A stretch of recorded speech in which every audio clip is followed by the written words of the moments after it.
Hi everybody, Professor Sennett here. Hope you are all doing well. That video I asked you to watch, the Stanford commencement speech from Steve Jobs, is in fact the most watched, the most viewed college commencement speech on YouTube and I guess pretty much ever.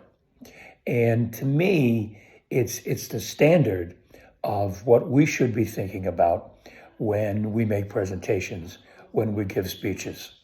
You know, college commencements are the opportunity for people to give speeches on steroids. You know, the speechifying that goes on at college commencements is unbelievable. Everybody thinks that they, have to say something profound. I think back to my undergraduate commencement, which was, more than a day or two ago. I couldn't tell you who the speaker was. I couldn't tell you who any of the speakers were. I couldn't tell you what any of them said.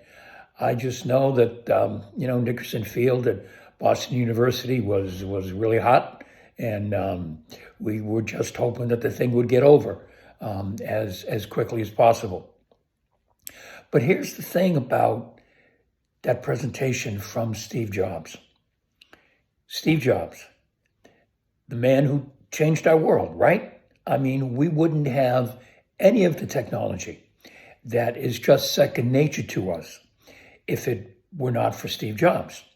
I mean, I certainly didn't grow up with all the technology that you guys have pretty much grown up with, that my granddaughter is growing up with.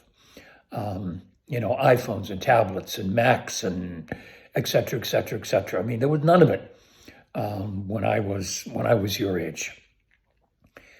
He would have been easily justified in speechifying and carrying on as much as he wanted.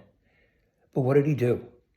He gave a very simple, to the point, effective presentation. Maybe you noticed. Introduction, first point, second point, third point, conclusion. That's simple. Now, I'll be showing you ways to kind of pretty things up if you want to, maybe begin with a story, or maybe begin with a joke if you're funny. By the way, if you're not funny, please never begin a presentation with a joke. But there are ways you can kind of, pretty up presentations so that they're not basic. But here's the thing. If it was good enough for Steve Jobs, the man who changed the world, then it's good enough for you and it's good enough for me.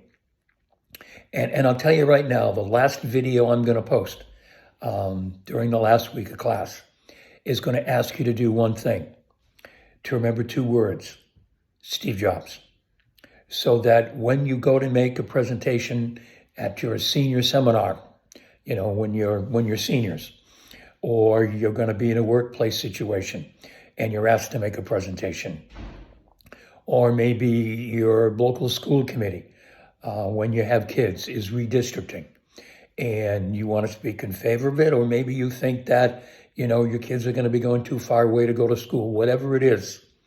As everyone else is pulling their hair out, I don't know what to say, I don't know what to do, I don't know how to begin, I don't know how to end. I hope if you remember nothing else, and you will probably forget most of what you've read and most of the videos you've seen and most of the videos that I'm going to post and everything. I just want you to remember Steve Jobs. And if you remember Steve Jobs, you'll be able to make any presentation, anytime, anywhere. So have a good week. There will be a test posted next week. It's going to be a test on the reading. So be sure you are all caught up with the chapters to date. And if I don't post it on the video, I hope you have a good spring break, and we'll talk to you when you get back.